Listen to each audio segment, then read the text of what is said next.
है। मेरा बाप बदमाश था, मैं बदमाश हूं। खरगोश पिछवाड़े का इंजन स्टार्ट करके रेस के लिए निकल जाता है। हाँ भाई सुन ना, संभाल लेके पहुँच। ठीक है। और बंदे लोग को भी कॉल कर दे। हरामी कछुआ अपने जुड़वा भाइयों को फोन करके प्लान समझाकर साला सबको अलग अलग जगह तैनात कर देता है। गाड़ी स्टार्ट कर। चल चल चल चल। पिछली बार हारने के बाद खरगोश इस बार ईमानदारी और मेहनत से रेस कर रहा था, जय हिंद दोस्तों। ऐसा नहीं हो सकता।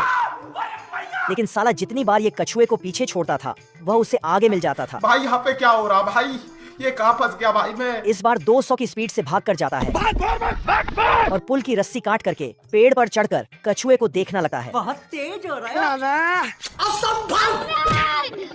फेफड़े फुलाकर ये जैसे तैसे फिनिश लाइन तक पहुंचकर रेस कंप्लीट कर लेता है। बाल बाल बच गया रे देवा। लेकिन कछुआ पहले से वहां बैठकर उसका इंतजार कर रहा होता है।